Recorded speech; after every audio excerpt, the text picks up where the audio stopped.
So, ang unang tanong po ay bakit biglang nagtipon-tipon ang mga tao sa EDSA? Thank you po, Pinoy Pro-Guns. Okay, kasi ang katanungan din ng iba, sino ang organizer? Okay, sagutin natin yan. Ano ba talaga ang maisog? Maka-Duterte po ba o hindi? Maka-Duterte yata sila eh. Malay ko sa inyo dyan. Nakakasama ng loob ang bigat na sa balikat ng alin? ng administrasyon. Tubig nga. Sorry ha. At masama pa pakiramdam kong konti. Sina Kapitan Dado, nandun din po. Mabuhay ang EFG. Thank you so much for your hard work. Oo naman, walang problema. Kayo rin naman po, Ate Candy, alam niyo yan. Ano? So, sagutin natin yung mga tanong. Comment lang kayo ha. Comment lang po or magtanong kayo. Alright, saan ang comments nyo? Yan. Kung hindi ko man mabasa, at least, di ba, nakikita naman. So, sino ang organizer? Paano ito nagsimula? Ang alam ko po, wala yung organizer. Nagsimula lang yan nung si VP Sara ay kinulong sa Batasang Complex. Right? Kinulong kinontempt si Attorney Zulaika Lopez and then nagiiyak doon. Mabuti si tinupad ni VP Sara yung kanyang pangako na kung sino man ang i-contempt ng lower house ay sasamahan niya sa Congress, sa lower house, okay? Sa House of Representatives. Tapos si VP Sara po ay pinatayan ng ilaw doon. Okay? Nagstay siya doon sa opisina ni Kong Pulong. Thank you po, Ate Susan. Halat ng mga nasa Canada, hello po. Saan ka naman nakakita, Vice President, babastusin nyo ng ganyan? Pinatay ng ilaw, mabuti si VP Sara, kahit na half German yan, half Filipina, sanay na electric fan lang. Ang tanong may electric fan, ang Vice President, pinatay nga ng ilaw. Mabuti nga buhay pa yung laptop. Or maybe yung laptop hindi pa lowbat, no? Wala naman siyang pwedeng mapag-chargean doon. Siguro meron pang battery yung laptop, kaya siya nakapag-live. Diyan na rin pumasok yung subpoena namin. Dumating na po yung subpoena ko. Okay? And bukas isasubmit ko sa lawyer para po aralin muna niya bago kami pumunta ng NBI. Kapag nakulong ako, siguro naman, masimulan na namin yung EDSA na yan. Alam na ng taong bayan ang tamang lugar kung saan pupunta sa pang-api ng gobyerno ngayon. So, siguro may panibagong Maui na sisibol, right? Or may panibagong EDSA Friday group or another group, Sara Duterte group, Rodrigo Duterte group, Isko Moreno group, di ba? Manny Pacquiao group, Lenny Robredo group, at kung ano-ano pang group. Or kahit isang taong katulad ko na magpapasimula ng, di ba? Or sasama dyan sa EDSA kung ano-ano man ang mangyari. So tomorrow, kukunin ko yung subpoena ko. Ganyan sila kawalang yan, no? Yung mga, kasi nung kinulong or nung pinatay ng ilaw si VP Sara doon sa Congress, nag-live yun, tapos sumali ang lahat ng media. Hindi lang naman po kaming mga vloggers ang nando ng ABS-CBN, GMA, News 5. Ano yun, press conference, media conference, kasi nag-live siya para malaman ng lahat yung galit niya. Doon na pumasok yung sinabi niyang pag ako ay may 3 personalidad na gustong pumatay sa kanya, and kapag siya namatay, may inutusan siyang tao para patayin si Liza, si Marcos Jr. at saka si Tambaloslos. Kaya kami naka-receive ng subpoena, okay? So ganyan po katinding manggipit ang gobyerno ngayon. Tapos kaming mga nasa EDSA pinagpipicturan lahat. Iimbestigahan or something siguro. Ay di imbestigahan nyo ang ilang libo yun, 10,000 katao. Imbestigahan nyo lahat. Inaral nila kung sino yung ang kilos doon ay organizer. Again po, walang organizer yan. Sa galit ng mga Sara Duterte supporters, gusto nilang sumugod sa Batasan Complex. Actually, may mga sumugod doon, di ba? Tapos yun nga, inatake niya yata sa puso si Attorney Zulaika Lopez, dinala sa ospital sa veterans, inilipat sa St. Luke's, binalik sa veterans. Kinulong pa rin nung nakaparang hospital arrest. Gigil na ang taong bayan. Nagrarally rin yung ating mga kababayan dun sa veterans para bantayan kasi baka gurgurin nga. So, nawalan, 'di ba? naging desperado na yung ating mga kababayan. Kung sa liwasan po kasi gagawin ang rally at may nag-message nga po sa akin habang naka-live tayo ngayon, basahin ko, wala namang pangalan. Princess Maui instead of EDSA Shrine, sinabi po ng isang personalidad na ito na sa liwasang Bonifacio lang kayo pumunta kasi mas malaki.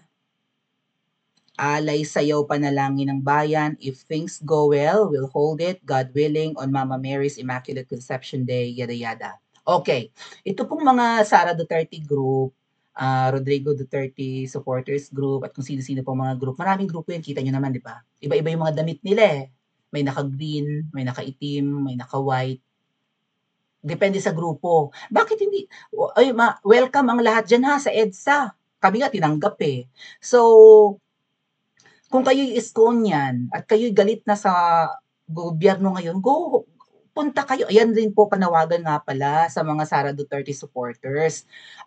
Kami po, like yung mga nauna dyan, isa po kasi ang nauna dyan, ang EDSA Friday group eh. Talagang June pa lang, pabalik-balik na kami dyan sa EDSA tuwing Biyernes. No? Nananawagan kami na ito ang tamang lugar, punta kayo dito kung hindi nyo kaya ng Biyernes. Basta nandito ang EDSA Friday group tuwing Biyernes. Ay, baka doon yung simula yung sinabi ko na napunta kayo dito ng Lunes at gumawa kayo ng EDSA Monday. Punta kayo ng Martes and that's EDSA Tuesday. Ayun nga po, EDSA Tuesday ang nangyari. Sabi ko, akala ko ba Friday, ba't nandito na kayo ng Martes? Hindi, sama rin kami. Baka yun. Also, inaral po yan ng mga leaders ng mga grupong yan. Ang liwasan po kasi, mga kababayan, ay covered ng puno sa gilid, although malaki yung area. So kahit magyayayaw-yaw kayo dyan, hindi nakikita ng taong bayan. Highway yan, daanan lang yan ng mga bus or mga sasakyan, mga jeep. Okay, yung harapan. Yung likod, nasunog na, tagal ko nang binabanggit yan. Siguro may mga nakikinig sa akin. Okay? Kaya siguro ang dami nagpapapicture sa akin doon. So, nag-agree sila na yung likod ng liwasang Bonifacio, yung nasunog na post office. So, walang daanan ng tao. Also, yung mga nakapalibot dyan, tama nga yung sinabi ni Kumaring Yu Chang, yung mga nakapalibot dyan na establishments, mga bodega, at kung ano-ano pa na hindi, museum, library. Hindi siya katulad ng EDSA na may mall. May mga mall goers, may mga pedestrians, may mga tao. May mga 'di ba yung mga mga kababayan nating namamasyal lang sa mall. May mga universities, may simbahan. Strategic yung lugar. Kaya siguro at saka ilang beses na kayong nag-rally sa liwasan, ano ba? Araw-araw na nga diyan ang KOJC. Nagpanik ba ang mga pulis? Yun ang tanong. Kami nung pabalik-balik kami diyan mga August yun, wala pa kaming 200. Pinalibutan kami ng pulis. Sa liwasan, ako tanong ko sa inyo mga kuya, sa liwasang Bonifacio, 10,000 katao, 20,000, may dumating na pulis, truck ng pulis. Sa veterans, merong truck ng pulis. Sa Batasan Complex or sa House of Representatives, may truck ng pulis? Wala. Saan meron? EDSA Shrine. Kaya ako humagulgol ng iyak nung nasa tabing kalsada kami. Out of pagod na yun and out of puyat and ako'y may lagnat. Walang naniniwala sa akin na yan ang tamang lugar. Walang naniniwala kay Sir Jonathan Morales na yan ang tamang lugar. Si Attorney Trixie sumampa rin dyan, di ba? Dahil naniniwala siyang yan ang tamang lugar. At kung sino-sino pa na sumama dyan sa amin sa EDSA, even Miss Cathy Binag gusto niyang pumunta dyan. Kaya lang nga, ang traffic tuwing Biyernes. Kaya nire-recommend rin nila yung mga liwasan. May nag-recommend pa nga ng Luneta. May gustong mag-start niyan sa Luneta. Nasaan na sila? Ang Luneta po kilala as place of celebration. Doon ka na magsi-celebrate. Katulad na lang ng inauguration ni Marcos Jr. Nasa National Museum of Culture and the Arts. Diyan yan sa Luneta. So, celebration yun. Pero kapag nakikipaglaban ka, ano bang history ng EDSA? Dalawang pangulong loko-loko ang sinipa ng taong bayan through EDSA. Kaya nandyan ang sandamakmak na pulis. Thank you po, Diocel Ross. Kaya po kayo ay mag-isip-isip. Sabihin nyo rin sa ibang na mga nagre-recommend na yan ng kung saan-saang lugar na gustong ilipat. Ginusto na ngayon ng mga vloggers, ginusto na ngayon ng taong bayan na EDSA. Wala na po kaming magagawa, wala na pong magagawa yung mga natakot at nag-uwian dahil nandun ang mga pulis. Kaya naman nawala dyan yung ibang mga grupo dahil sa pulis eh. Hinarang ng pulis yung harap ng EDSA Shrine, I mean yung likod, na doon kami nagrarally. Yung harap kasi yung nakaharap sa kalsada. Yung likod niyan, doon kami nagrarally, yung katapatan ng Robinsons. O, binarikadahan ng pulis yung yung likod ng EDSA Shrine kung saan doon dumadaan yung mga tao pag magsisimba na nakaharap sa mall. At dahil napakarami pong pulis, yung ibang matatapang at maangas, hindi rin lumabas.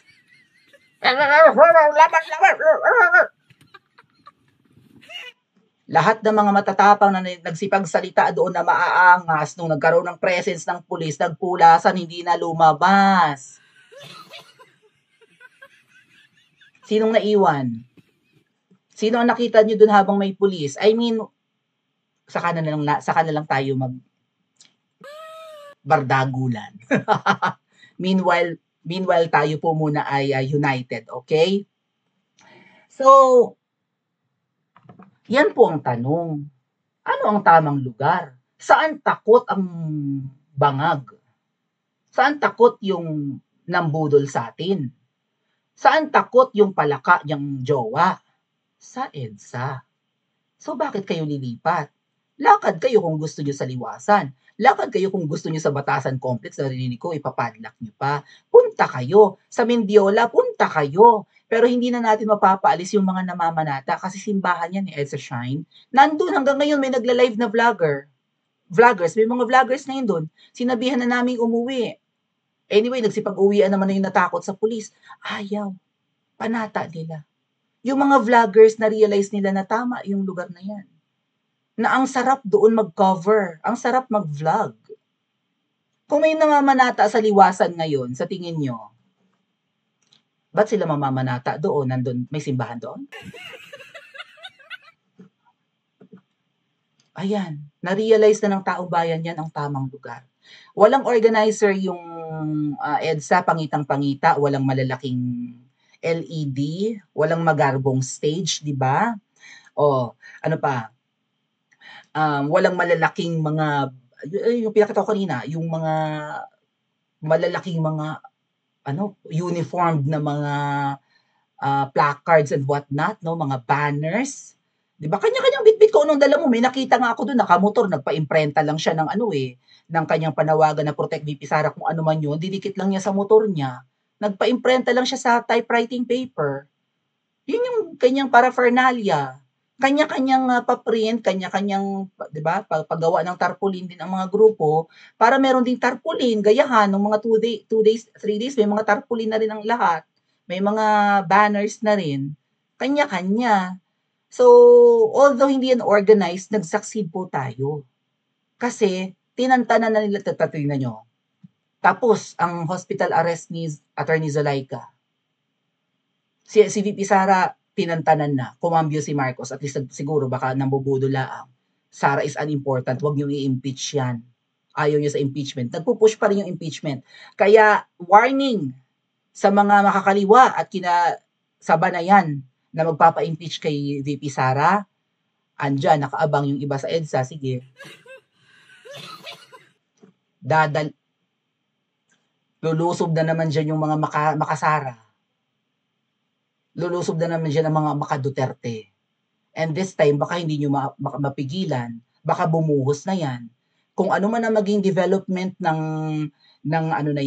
kanilang impeachment proceedings, right? kung makaramdam ang taong bayan na masisipa si VP Sara sa pwesto, asahan niyo po ako na ang nagsasabi sa inyo, dadagsa na naman ang tao diyan. Kahit na walang Maui, kahit na walang Miss Cathy Binag, kahit walang MJ Kiambao Reyes na nandiyan, kahit wala yung mga leaders ng yung mga masisipag magbigay ng pagkain doon at iba pang mga speakers, dadagsa ang tao diyan, taong bayan na without the speakers, without the leaders of the group, ordinaryong taong bayan basta't makasara, lulusob diyan. Agree ba kayo mga ate at kuya?